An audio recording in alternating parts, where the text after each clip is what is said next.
Good afternoon po sa atin. Okay, yes.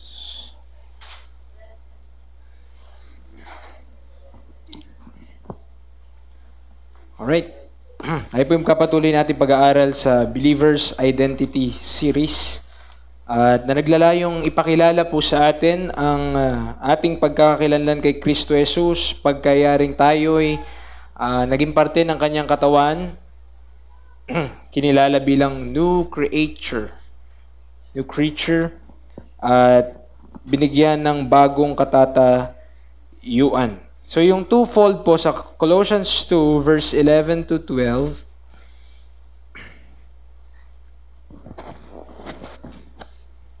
Colossians chapter number 2 verse 11 to 12.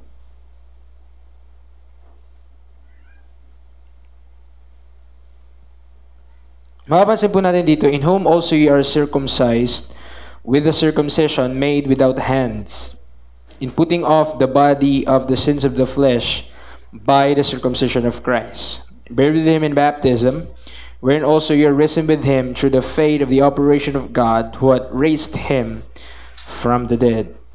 Nakita natin yung sentence ay nagsimula sa verse 10. And ye are complete in him, which is the head of all principality and power. Yung dulo ng verse 10, hindi po period, hindi tuldok, kundi colon. Then in verse 11, yung dulo niya na naman ay colon. Yung verse 12, dun lang finally nag-end yung sentence with a period. Okay? Mabasin nyo? Yan, so nagsimula sa verse 10. So ang focus o yung pasimula ng sentence po, ang pinapakita, tayo po ay kompleto kay Kristo Jesus. We are complete in Him.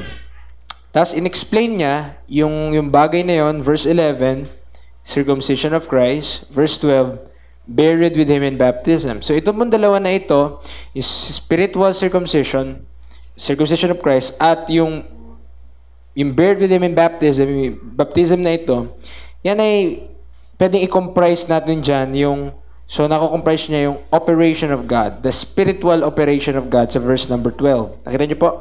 Through the faith of the operation of God. Spiritual operations. So, kagaya ng mga doktor na merong surgical operation na ginagawa kapag halimbawa sa puso, heart transplant, kidney transplant, di ba? Merong operation na gagawin. Sa atin po, nung tayo hinanampalataya kay Kristo Jesus, there is an operation. Ang tinawag hindi tao ang gumawa made without hands. So, it is the operation of God. Ang gumawa nito ay ang Diyos. Okay po, so dalawang bahagi doon, spiritual na pagtutuli at yung spiritual na bautismo. So, tapusin na natin, okay? Tapos ko naman na yung ating pinag-aralan po doon sa spiritual na pagtutuli. So tayo magsisimula na ngayon ng pag-aaral sa spiritual na bautismo. Okay, spiritual baptism. At ito po ay napaka-importanteng maunawaan ng bawat isa. Isa po ito sa pinaka-divisive na doktrina. Okay, hindi naman dapat divisive ito, yung bagay na to. Pero itong madalas mag-divide sa mga church. Okay, turn to Ephesians chapter number 4.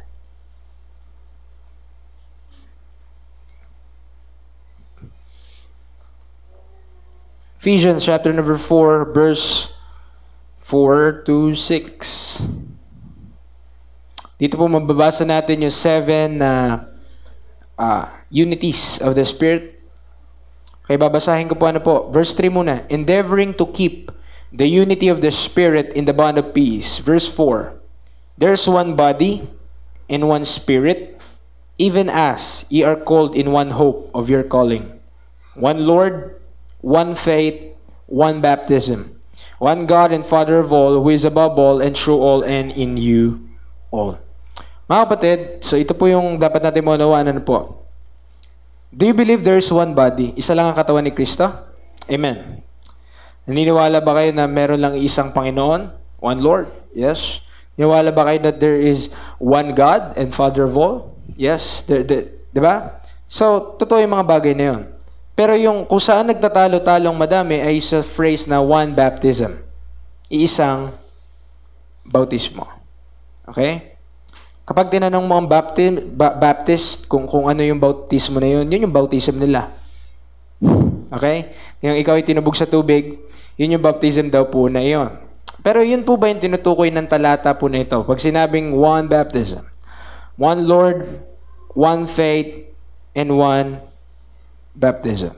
May verse tayo po dito sa Timothy yata na sinabi doon ni Paul, "Consider what I say, and the Lord give thee understanding in all things." Kapag sinabi natin na yung one baptism po na ito, ay ito yung tinutukoy sa Romans chapter number 6 at sa Colossians chapter number 2 verse 12. Kapag sinabi natin na spiritual yung baptism po na ito, sasabihin nila, hindi ba si Apostle Paul nagbaptize siya? Turn to 1 Corinthians chapter number 1.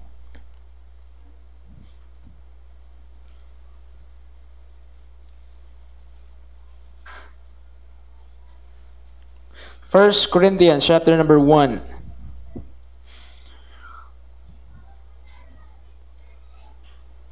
Verse 13 tayo mag-start. 13 to 17. Okay, 1 Corinthians 1, 13 to 17. Verse 13. Is Christ divided? Was Paul crucified for you, or were you baptized in the name of Paul? I thank God that I baptized none of you, but Crispus and Gaius. Sabi ni Paul, nagpapasalamat ako at wala akong binautismohan sa inyo, maliban kay Gaius at Crispus. Kapag sinabi natin ganoon, sasabihin nila ganito. Kaya naman din nagbaptize si Paul sa kanila kasi carnal yung church na yan. Basahin natin, verse number 15. Thus any should say that I had baptized in my own name. And I baptized also the household of Stephanas. Besides, I know not whether I baptized in another. Listen very carefully. Kung anong sinabi ni Paul sa verse number 17. For Christ sent me not to baptize. Christ sent me not to baptize, but to preach the gospel. Okay? Tapos, kapag sinabi ko, yan, maliwanag naman, na si Kristo, hindi siya, si Pablo, hindi siya sinugo ni Kristo para magbaptize, magbaptismo sa tubig. Sasabihin naman nila, kasi nga, ganito yan. Sa Corinth nga kasi, carnal sila. Kaya hindi siya mga kapatid, basahin mo lang ng plainly verse 17, Christ sent me not. Ibig sabihin, hindi siya talaga sinugo ng Diyos para magbautismo. Iba yon sa Matthew 28. Turn to Matthew 28.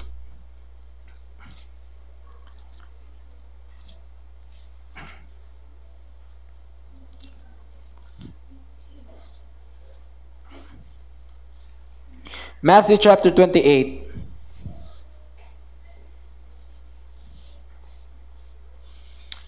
Verse number 19. Go ye therefore and teach all nations, baptizing them in the name of the Father, and of the Son, and of the Holy Ghost. Mark 16. Liwanag po nakita po natin sa Matthew 28, there is baptism. Mark 16, verse 15. And he said unto them, Go ye into all the world and preach the gospel. So sabi ni Kristo sa 12 apostol, preach the gospel to every creature. He that believeth and is baptized shall be saved. But he that believeth not shall be damned. Nakita niyo po doon, so both passages, Matthew and Mark, baptism is important. Tama po ba? Ang bautismo ay importante from the book of Matthew and the book of Mark. At maliwanag na pwedeng sabihin ni Peter, I am sent to baptize. I am sent by Christ to baptize. Bakit po? Kasi mula sa talata na to, directly from God, from the Lord Jesus Christ Himself, mula mismo sa Panginoong Yesus, sa bibig niya, ang sabi niya sa kanila, Go, humayo kayo into all the world and preach the gospel. Then he that believeth and is baptized. Kaya naman, sa book of Acts, ito yung ginawa ni Peter. Acts chapter number 2. Kaya sinunod niya lang yung sinasabi sa kanya ng Panginoon. Okay? Acts chapter number 2, verse 37 and 38. Acts 2:37 to 38, verse 37. Now when they heard this, they were pricked in their heart, and said unto Peter and to the rest of the apostles, Men and brethren, what shall we do? Then Peter said unto them, Believe the gospel of Christ, and His death, burial, and resurrection. Wala po doon, tama? Ano sabi niya? Repent and be baptized, every one of you in the name of Jesus Christ for the remission of sins, and ye shall receive the gift of the Holy Ghost. Nakita niyo po? Okay? In the book of Acts, Acts chapter number 2, yung nagsasalita, yung mensahero ay si Peter. Ang sabi niya, repent and be baptized, every one of you, in the name of the Lord Jesus Christ, for the remission of sins. So clearly, pinapaliwanag at binibigay ni Peter that he is sent by Christ to baptize. Ipinadala po si Pedro ng Diyos para magbautismo. Nagsalita si Paul, anong sabi niya? Christ sent me not to baptize. Parehas ba sila ng pinapangaral? Parehas ba sila na mensahe na dala-dala? Hindi po. Yung isa pinadala para magbautismo, yung isa hindi pinadala para magbautismo. Simple lang. Kay Jorge, punta ka na Olongapo. Kurt, wag ka pupunta na Olongapo. Maliwanag ang ating message. Tama po ba? Si Jorge, pupunta na Olongapo. Si Kurt, hindi. Si Peter, magbaptize ka. Si Paul, not sent to baptize. Nakita niyo po yung kaibahan? Now, ano yung tinuturo ni Paul na baptism? Na pwede nating i-pinpoint as the one baptism found in Ephesians chapter number 4. Walang iba kundi sa Romans chapter 6. Turn to Romans chapter 6. You know, itong bagay po kasi na ito ay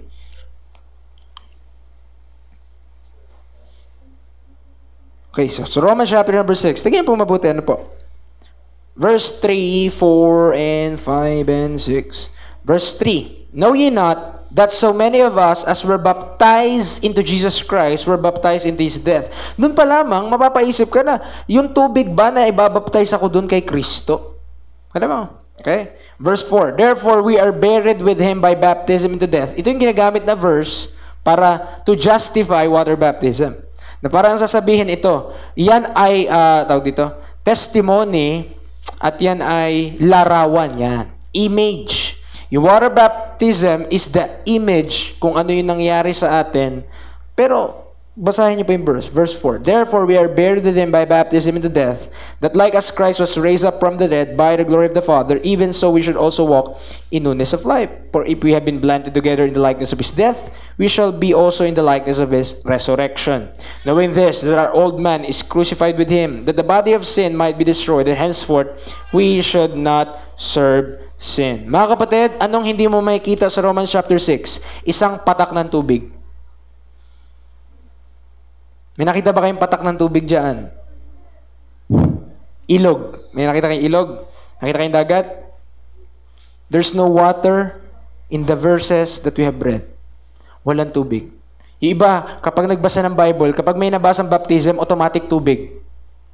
At kapag may nabasang tubig, automatic baptism. Hindi po. That is not right Bible study. Ang tinutukoy ni Paul sa Romans chapter 6 is the same baptism found in Colossians 2 na binasa po natin kanina. Balik po tayo doon. Colossians chapter number 2, verse number 12. Pakinggan niyo po mabuti ha. Dito sa mga talata pong ito. Oh, yes. Dito sa mga sinasabi niya dito. Tingnan niyo po. Buried with Him in baptism, wherein also ye are risen with Him. So, buried, tapos risen. Tama po ba? Okay? Nilibing, tapos mabuhay na maguli. Through the faith of the operation of the minister in the river. Nakita niyo? Okay? Yung minister ba ang magtutubog sa tubig o operation of God siya? Nakita niyo po? Is it operation in the water by a person or it is the operation of God? Yung naggagawa ng operasyon na ito, yung nagpatupad, yung nagsagawa ay ang Diyos, hindi ang tao. Tama po ba? Maliwanag ang verse. Buried with Him in baptism, wherein also ye are risen with Him through the faith of the operation of God, who hath raised Him from the dead. Okay? It is the operation of God. It's not the operation of man. Kung operation of man siya, edi hindi ito yun. Hindi ito tinutukoy niya verse. Yung ginagawa nila Peter yun. Nakuha niyo po. And the question is, yung ginagawa ba nila Peter ay applicable sa panahon natin ngayon? Iyon ba ay para sa ating panahon ngayon? At bakit nila bakit siya nagtuturo ng baptism? Sino ba nagpasimula ng water baptism? Okay, especially dito sa book of Matthew, John the Baptist. And even Jesus Christ ay nagpa-water baptize. And even Apostle Paul ay winater baptize. Acts 9. Palagay nyo, bakit ka nabautismuhan si Paul? Sino yung ginamit ng Diyos para, di ba bulag siya? Nabulag siya sa road of Damascus. Sino yung ginamit ng Diyos para hawakan yung kanyang kamay at bawalan yung kanyang pagkabulag? Acts 9 verse, 17. And Ananias went his way and entered into the house, and putting his hands on him said, Brother Saul, the Lord, even Jesus, that appeared unto thee in the way as thou camest, hath sent me, that thou mightest receive thy sight and be filled with the Holy Ghost. And immediately there fell from his eyes as it had been scaled, and he received sight forthwith, and arose and was baptized. Sino to? Si Ananias po. Tama? Sino si Ananias? Sinong una nakatanggap ng message ng Gospel of the Grace of God sa mystery? Si Apostle Paul. Ang tanong, alam na ba ni Ananias yun? Hindi pa.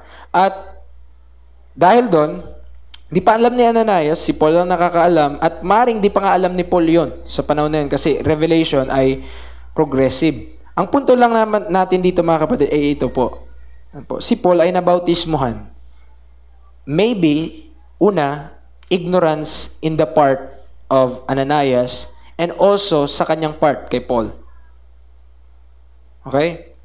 Ignorance in their part. Kasi wala namang, may nabasa ka ba dito na inutusan ng Diyos si Ananias para bautismuhan si Paul? Wala.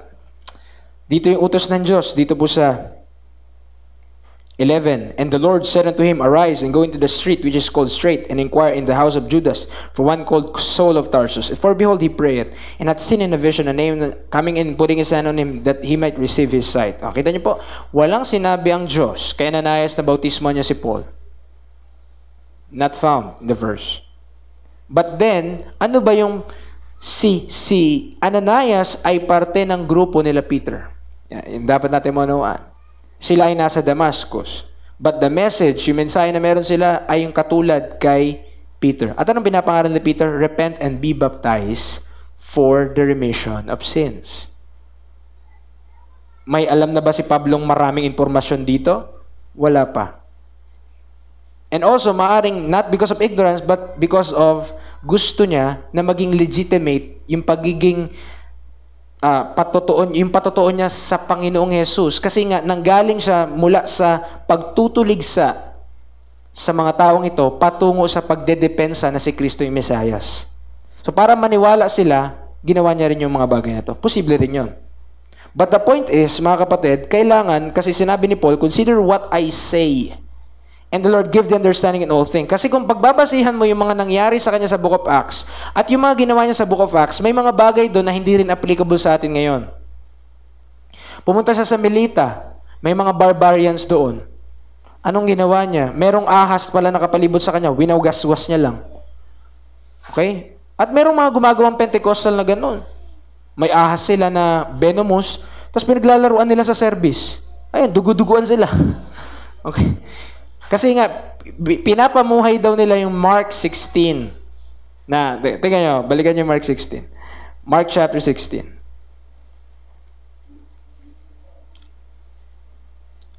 Mark 16, sabi dito, verse 18. They shall take up serpents, and if they drink any deadly thing, it shall not hurt them. And they shall lay hands on the sick, and they shall recover. You see? So, pinamuhay nila yun. So, ginagawa sa service nila. Ang point, mga kapatid, ito po. Dapat pakinggan mo kung ano yung sinasabi ni Paul. At ang sinabi niya, Christ sent me not to baptize. At ang sabi sa Ephesians 4, one baptism. The baptism that is relevant, yung bautismo na mahalaga lang po sa panahon ngayon, ay walang iba kundi yung spiritual baptism. Alam mo bakit ko pwede din nasabi? Balik sa Colossians 2:10. Tignan niyo po.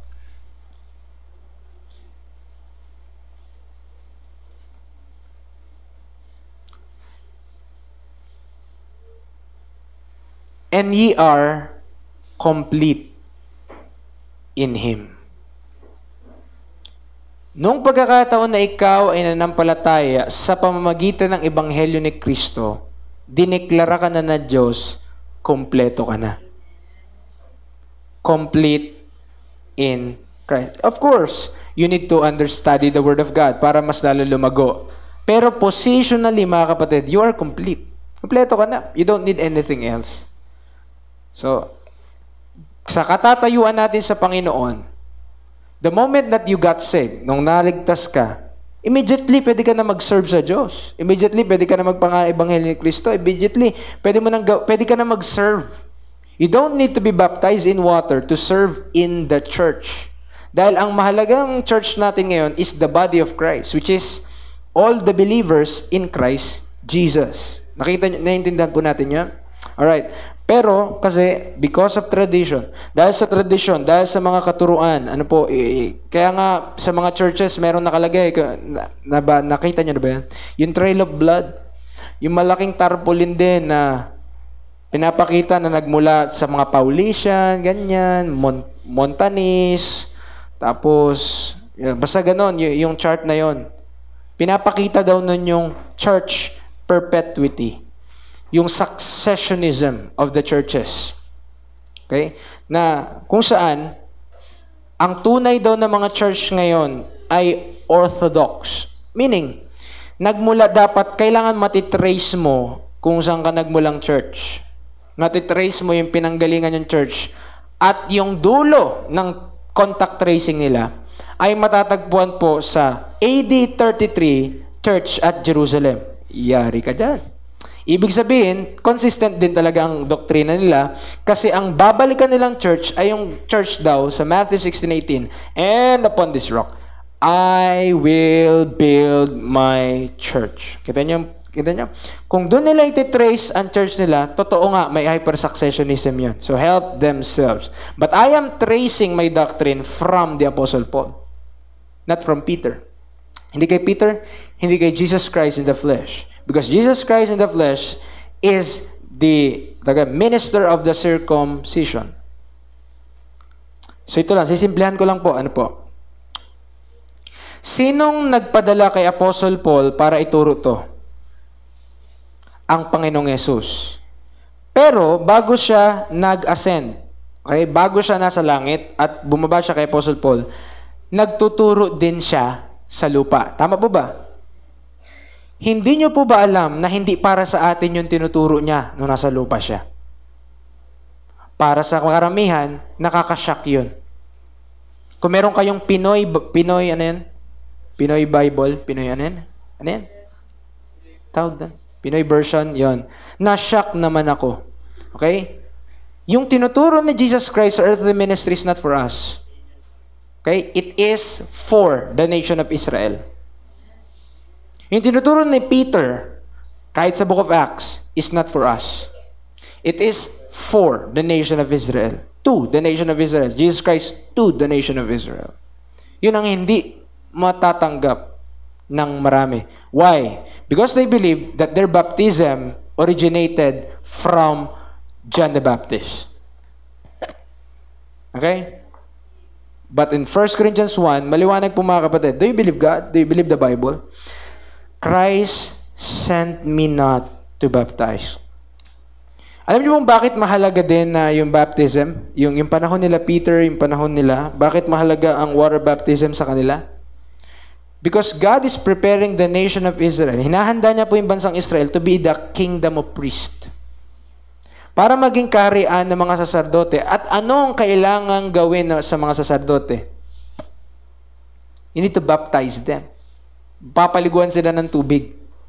Okay? Bago sila maging priest. Alright, so, ito na siguro ang tila isang bagay na nakapagpahiwalay sa mas maraming mga Kristyano. Ang issue ng bautismo ay isang sensitibong bagay sa maraming mga nagtuturo. Ang pagbabautismo sa tubig ay idinidiin na unang hakbang sa pagsunod sa Panginoon. Ang iba ay tinuturo ring ito ay paraan upang maging parte ng isang iglesia. Salamat. Lokal ang isang mananampalataya. Ngunit ito ba ay suportado ng Biblia? Oo, kung kukuha lang tayo ng talata kahit saan at aariing para ito sa ating panahon. Hindi kung pag-aaralan natin ang tunay na layunin ng bautismo at ang iba't ibang uri nito at ano ang para sa ating panahon. Una, alamin natin ang pinagdidebatehan na marami, ang tubig bautismo. Para saan ba ito? Kanino ba ito kinumisyon? At sa anong programa ito nakapailalim? Tatapusin na po natin pagkabasa natin ng Matthew 3. Dito po natin tatapusin muna ang pag-aaral po natin ngayon. Okay? Matthew chapter number 3.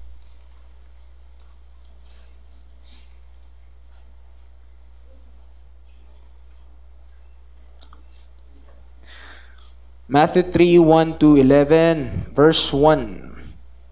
In those days came John the Baptist preaching in the wilderness of Judea, and saying, Repent ye, for the kingdom of heaven is at hand. For this is he that was spoken of by the prophet Isaiah, saying, The voice of one crying in the wilderness, Prepare ye the way of the Lord, make his paths straight. And the same John had his raiment of camel's hair, and a leathern girdle about his loins, and his meat was locusts and wild honey. Then went out to him Jerusalem and all Judea and all the region round about Jordan. Di pa ba maliwanag to? Israel ang mensaheng ito. And were baptized of him in Jordan, confessing their sins. Kapag nagbautismo ba sila ngayon, kailangan pag-isihan nila lahat ng kanilang mga kasalanan, confess pa nila doon. But when he saw many of the Pharisees and Sadducees come to his baptism, napakabait na preacher. No, dumating yung mga Pariseo, Sadduceo sa kanyang bautismo, sinabi niya lamang sa kanila, O generation of vipers! Mga ahas kayo. Diba? Napakabait. Who hath warned you to flee from the wrath to come? Bring forth therefore fruits meet to repentance, and think not to say within yourself, We have Abraham to our father. For I say unto you that God is able of these stones to raise up children unto Abraham. And now also the axe is laid unto the root of the trees. Therefore every tree which bringeth not forth good fruit is hewn down and cast into the fire. I-connect nyo yan sa pinag-aralan natin last time, yun sa parable na give it one more year. Dung it, tapos mo, cultivate kung may kita. Okay? Verse 11, I indeed baptize you with water unto repentance. But he that cometh after me is mightier than I, whose shoes I am not worthy to bear. He shall baptize you with the Holy Ghost and with fire. Dito pa lamang po sa verse na to, mga kapatid, na kung saan tayo magtatapos, may tatlong baptism ka na makikita. Una, si John the Baptist baptizing. So, yung water baptism. Pangalawa, si Jesus Christ baptizing with the Holy Ghost. At pangatlo, Jesus Christ baptizing with fire. May mga churches nagtuturo, come on, in a baptism of fire. Di nyo ba alam, impyerno yun? Come on, be baptized in fire, man. Come on. Baptism of fire. Impyerno po yun. Okay. Baptism with the Holy Ghost, yun ay nangyari saan? Sa Pentecost. Tapos ito, yung baptism with fire, kasi tingnan mo verse 12, whose fan is in his hand, and he will truly purge his floor and gather his wheat into the garner, but he will burn off the chaff with unquenchable fire. Alright, so dun pa lang sa verse po na yun, makikita natin there are three kinds of baptism.